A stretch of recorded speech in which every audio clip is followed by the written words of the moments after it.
you saw me on social media elsewhere, welcome. It's really great to have you. I'm here today for the live unboxing of my Spiral Bound Creative Mom Planner.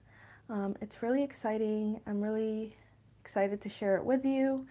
This has been a long time coming, and it's something that I designed for myself because it's something that I needed as a mom, as an entrepreneur, someone who's running my own online business and doing lots of things, and with lots of personal and creative and business goals. I needed one planner to house all of that and to help me organize and manage all of that on a day-to-day basis, on a weekly basis, monthly basis, and just overall basis. And these other planners weren't doing it for me, and so this is how the Creative Mom Planner was born. And yeah, let's go ahead and do this because I have my kids over in the other room doing some quiet playtime, but who knows how long that might last. So yeah, I actually got this package in the mail a few days ago, right after Christmas, and I was so excited. I wanted to open it right up, but I just knew that I had to share it with you guys. I know some of you guys have been waiting to take a deeper look at the Spiral Bound Planner. Maybe the digital version isn't right for you. And so I wanted to come on here and let you get a look for yourself at the Spiral Bound version of the Creative Mom Planner. So let's go ahead, and I'm going to switch my camera and get set up.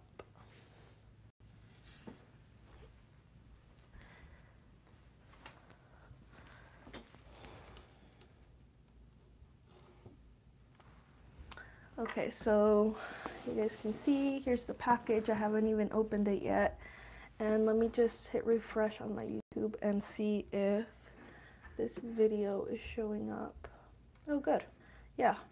So if you come over to my YouTube channel, you should be able to see the video right there at the top. That's perfect. Okay, so I'm just going to leave that there. Okay, so I'm going to go ahead and open this up. Whoops. Right over here you can see the iteration of the planner that I used this year, and it's expected to be a lot different because this is something that I just kind of put together on the fly, kind of just taking lots of things that I found useful from other planners, but there are big changes to this year's version, and I think this is like the first real iteration, the one that I created from scratch and that I'm sharing with everybody, and I think you guys are going to love it. So I want to go ahead and take a look. So I'm going to open this up. Let's see here. Okay. Maybe it'll be more helpful if I open it this way.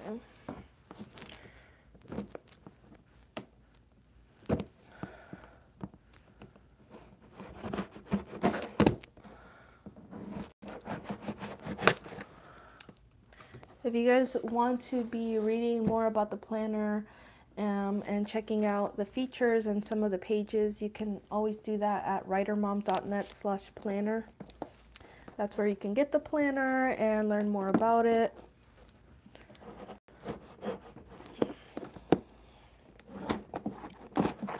Okay, let's see.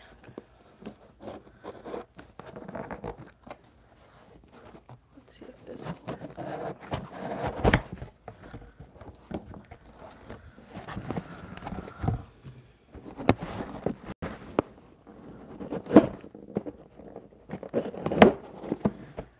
I actually set up the planner on the bookpatch.com. It's kind of like CreateSpace, but yeah, we'll see how things went. Let's see here. So lots of packaging peanuts. We'll set that aside.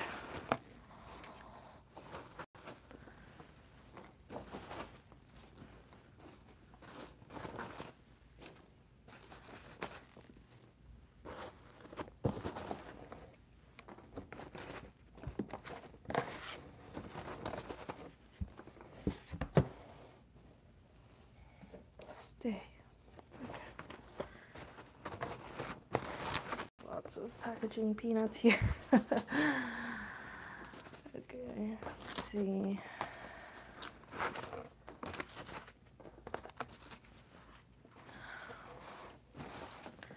I'm Really excited to start filling out this planner. I've been thinking a lot about my 2018 goals and what I want to do this upcoming year. But I didn't want to sit down and actually plan anything official until I had my planner, because there's lots of important stuff in there that I'd like to do, like looking back at 2017. Okay, so I'm really happy with how it's packaged. So all this protective packaging stuff, throw that over there. Okay, so here is the Creative Mom Planner. Let me set this box aside now. We don't need that anymore. And wow, look at all these packaging peanuts just taking over my desk. I'm just gonna move all of these aside and I will just worry about cleaning those up later. I just don't want them cluttering up my desk while you guys are trying to get a good look. Okay, that's better. Okay, so wow, look at that. It's really nice just at first glance. Yeah, you can see the thickness of it, and it's the full page size, so 8.5 by 11. And you can see here, Creative Mom Planner. I really like this color that I picked out, and next year I'm hoping that maybe I'll have at least a couple of designs for you guys to choose from. But I think for the first real iteration here that I'm sharing with everyone, I think this looks really nice. And like I said, you don't have to be a mom to get this planner and to find it really, really helpful. You can always just put something over that, cross that out, put in whatever you want, you know, even if you are a mom. But that's what I ended up going with because I wanted to do the Creative Life Planner, and it turned out that name was already taken. So I kind of went for Creative Mom Planner for now, and if it ends up changing, that's okay. But I feel like it probably is most suited for creative moms who are running their own businesses, but can also be helpful for anybody else with a lot of stuff going on in their business. Okay, so let's get the first. Okay, so here's the back cover. There's nothing on it. And this is like a glossy cover. And I went with black because, you know, I feel like white, it just tends to get really dirty or stained. So I think black looks good. It just seems really professional. Okay, so let's take a look at the inside here. So this first page is blank. And this inside first page, you can write in your name and your contact info in case you lose it and someone happens to find it. Here's the inside cover. And here are the first few pages. These pages are pretty good quality. Everything's a pretty good size font. It's readable. I really like this font that I went with for all the headings.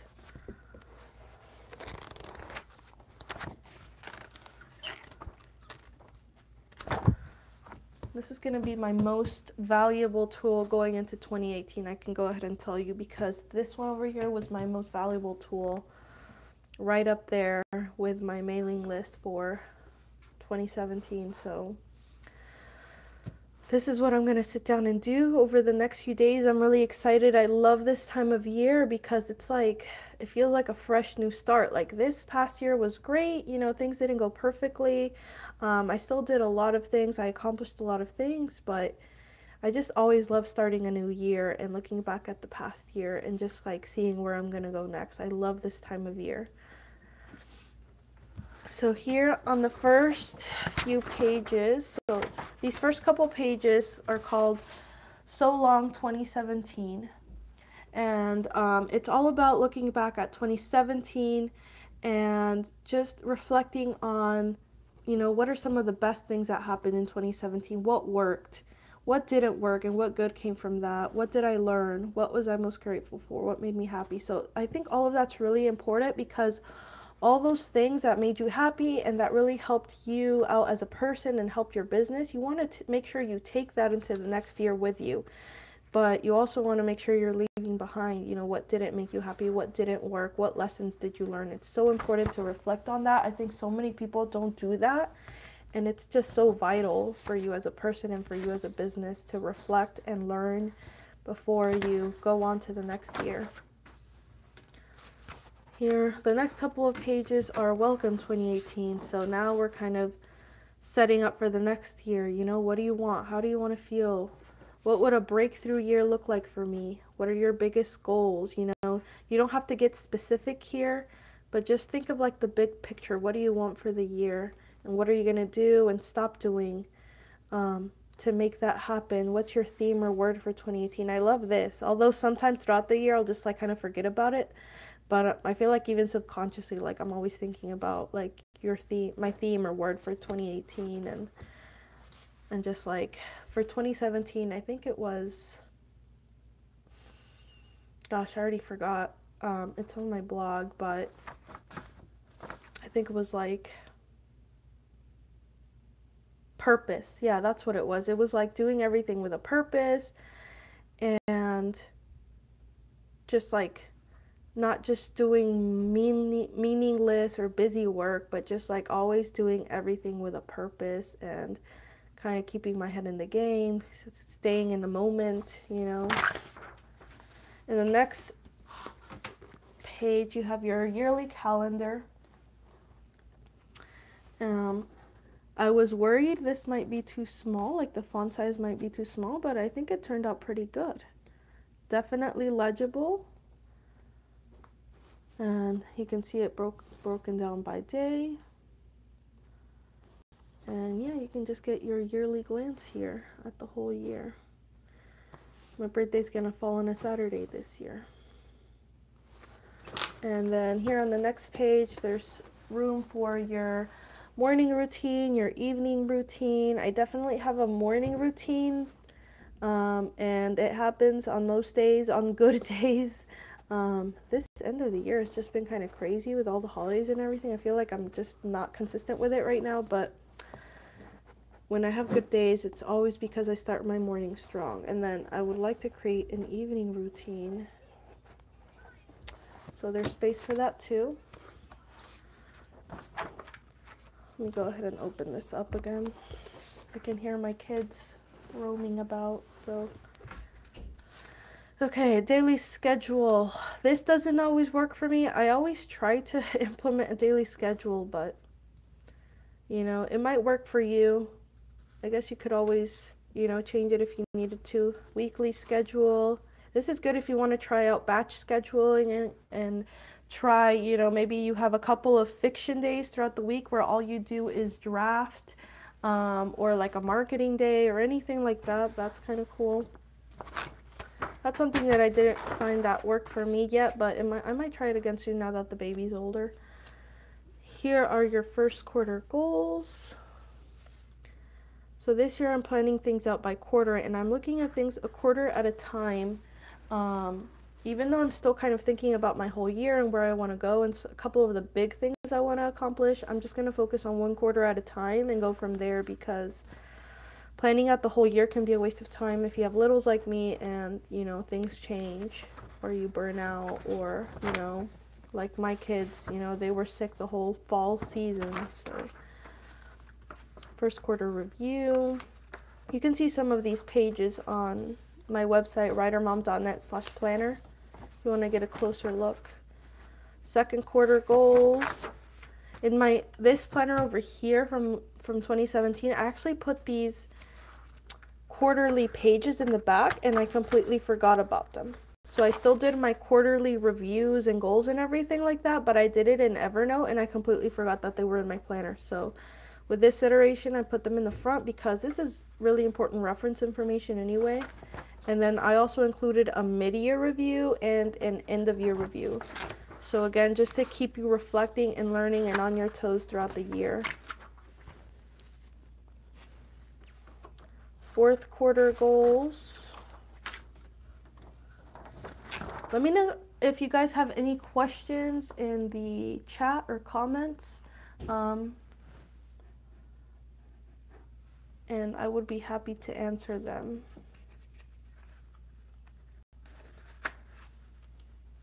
And you can also email me at hello@writermom.net with any super specific questions or any other kinds of questions. End of year review. Here's, so this is how the month is laid out. So whenever there's a new month, you're going to see this 2-page layout.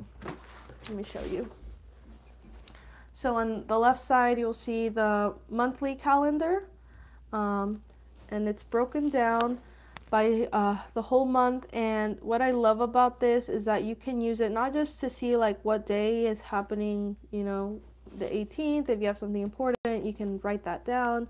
I mean, you can write down important events and birthdays and that kind of thing, but you can also use these boxes to track your word counts. If you're drafting at the moment and you want to keep track of the words that you're doing throughout the year, you can use these monthly boxes for that. And then at the end of the year, you can go back and add them up and see how much you did this year. You can use it to track habits or any other kind of metrics.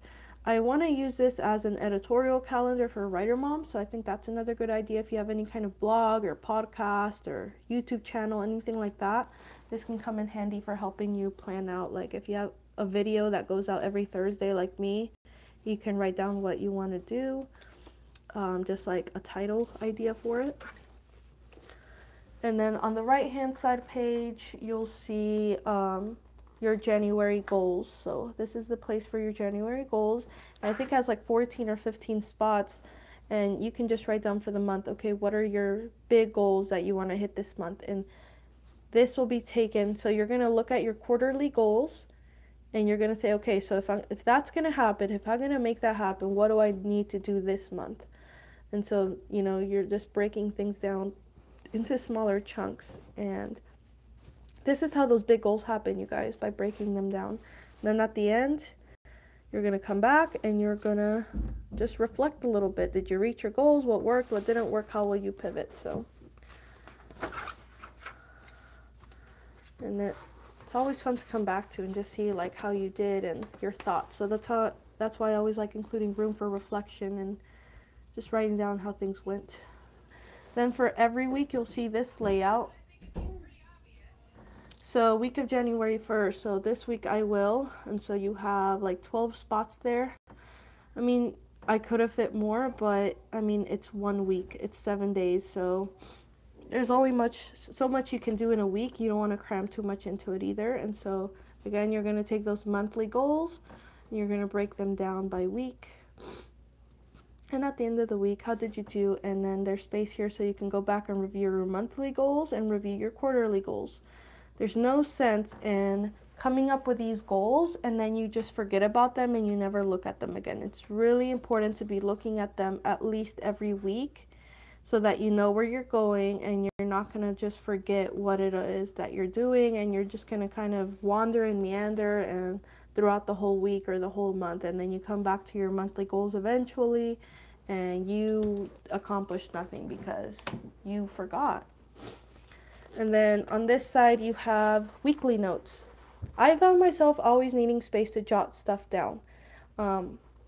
Whether it was my meal plan, my shopping list, any kind of business or marketing notes. So I thought, you know, why not have a page for that for your week? You know, anything that's kind of happening right now. So you have that for every week. You can do this with personal or business lists and other important info. And then this is your weekly layout, and this is where your week gets broken down into days. And so this is kind of different from other planners. And this, you guys, is like one of my favorite parts of this planner, because so many planners are just broken down by like hourly increments or something like that, or like Saturday and Sunday share like one spot. And I don't like that, because since I'm a mom and, you know, sometimes a lot of important stuff happens on the weekends too, whether it's like birthdays or other things or holidays, or sometimes, you know, if my kids were sick the whole week, the weekend is when I'm doing some of my work, so I need space every day of the week. And then a couple of other things, if little to-dos pop up into your mind for next week or for this week, like you can jot them down there. If you just think of random little to-dos. And then, okay, so it's broken down by morning, most important, afternoon, and night. And so I have found from this year that this is what worked for me. And I have heard that it just, like, a lot of other people love this about the planner too, is that, you know, in the morning, I put in here my morning routine. For you, it could be anything that you know needs to happen in the morning before you go to work or before you start your day. But for me, I use it for my morning routine. This most important box, pick 1 to 3 important goals that you want for your day, like drafting new words or, you know, recording a YouTube video, anything like that, that goes here. So just 1 to 3 things. This has to happen today for you to go back and say, like, wow, this was amazing and productive day, and I did what I needed to do. And then afternoon, it could have like appointments, it could have maybe your kids have practice or anything like that that you don't want to forget, places you need to be, things you need to do, errands, or other small business or personal tasks that you need to do can go here in afternoon, or even at night if it's really late at night. At night, I like to keep a few daily, like evening to-dos, like I need to download my AMS data, or I need to remember to drink water, or if you want to do meditation before bed, or you need to do the dishes after dinner, or anything like that, chores, or like a reminder to be in bed early. I put that down all the time. Anything that you want to do like right around bedtime, I put in this nightly box. This can be self-care too. A lot of my morning routine is self-care, and my night routine is self-care. And then I'll always put like drink water in my afternoon box too, just so I'm remembering to drink water the whole day. So yeah, these boxes, you guys, are like one of my favorite things about this planner, because this is what works for me, and I feel like it's so helpful to a lot of other people with like a busy life, and where, you know, things can change day to day, and the hourly schedule just doesn't work. So here's a little bit more of the weekly layout. So again, every week you'll see the same layout. You'll get, so this 2-page layout with your weekly goals and notes, and then on the next page your daily breakdown for the week with your actual to-do. So throughout the week, I actually keep my planner like this on my desk, and I am crossing things off as I'm doing them. And yeah, so in the morning I cross things off as I do them, and then most important, I focus on that next. And then in the afternoon, I'm down here, and I'm just crossing things off the whole day. Do I always get to everything? No, but this has helped me so much. This is how I write 2 books every year, even with like everything going on, even when I've been pregnant and have kids, and I've been a teacher and stuff like that. So these boxes are amazing. And then, yeah. Let me switch this back. Okay, so I'm just going to show you a few more things. So I'll just show you, like, so once you get to the last week, you'll see like the next month. So here's February again, and once you get to here, I always go back to the last month first. So as soon as I get to February, I'll go back to January.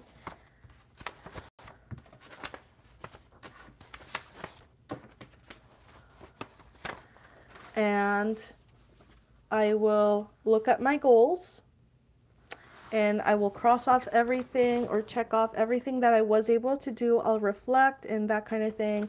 And then I will go to February, start writing down things for this month, you know, bring in anything over that I didn't get to do in January. That always tends to happen just because, you know, mom life. So yeah, and then I will write down everything for this month. That I do that every month, and that helps me so much. And I will also refer to my quarterly goals at this time. So I'll go back, you know, to my first quarter goals. So I'll go back here, and I'll say, okay, is there anything from here that I need to do that I need to add into my February goals. So anything that I need to add or break down for the month, that's when I do it. And again, it'll just start over with the next month. And then, okay, so that's most of the planner. So here's October, November. Okay, and here is the very last week of the year. And then you have several pages of notes. So these notes I really like because they're more for, you know, anything that you need to refer back to. Some of my favorite things to add in here are like lists of meal ideas, or like a basic default grocery list, anything else like that, marketing notes, maybe your list of go-to marketing sites or Facebook groups, anything like that that you want to refer to throughout the year, because you have the weekly notes as well, but that's more of like a temporary place just for your week. This could be like if you're taking a course and you need a place to write down the notes. Anything more big picture, like reference, this is perfect for that. Or if you want to just keep a list of all your books and their ASINs, or like the links or anything like that. Your social media profile, you know, handles, anything like that. This is a good place to put all of this. So yeah, lots of room for notes, you guys, because I found that I always needed more room for my notes and to just write down any important information. And then at the end here, you have your 30-day challenge. So there are 12 of these pages. And this is something new, and I thought it was something fun. It was something that was inspired by, you know, some things that I saw online. This is really great for hopping back onto the wagon when it comes to your writing habits, any health habits, any self-care habits, any kind of habits in your life that you have stopped doing and that you need to start doing again because they're important. For whatever reason, you can use this, and this is a really fun way to get back into the habit. So if you haven't been writing words for several months and you need to start doing it, this is kind of like a fun way to do it, because it's not always November, right? In November we have NaNoWriMo, and that's always fun to do with everybody else. I couldn't do it this year. I was really bummed out by that, but I can create my own NaNoWriMo with this. Or like a drink, you know, enough water throughout the day challenge, or workout for 5 minutes every day challenge, or eat clean, no fast food for 30 days challenge, anything like that. This is really fun. So there's enough to do like one kind of challenge every month, and by the end of the year you've established 12 new habits that are going to help you become a better mom, a better person, a better writer, a better business person. This is really cool. So yeah, this is the Creative Mom Planner. I'm really happy with it, with how it came out. The paper quality is great. This is a plastic spiral bound here. It looks really sturdy. And yeah, I'm just really happy with this, you guys. I can't wait to start using this. As soon as I'm done with this, like, obviously I have to go check on my kids, but as soon as I'm done with that, like, I am gonna sit down and start doing the first couple of pages and filling in my information here and start looking at my next year. I'm so excited for this. If you want to go check this out yourself, go to writermom.net/planner. You'll see all the information there, the bio links. You'll get to get an inside look there. I have another video where I take you page by page throughout the planner. If you just want to see everything in detail before you decide if it's right for you, you can take a look at that video. I have, you know, screenshots of the pages inside, and all the information and how I use this is on that web page. So it's writermom.net/planner. And yeah, if you have any questions, feel free to email me, hello@writermom.net. I will get back to you if you have any kind of problems or questions. But yeah, this is going to be my favorite, most valuable tool this year, and I can't wait to start using it. So yeah, I'm going to go ahead and go, and then I will see you next week for another Thursday video on my YouTube channel. Bye.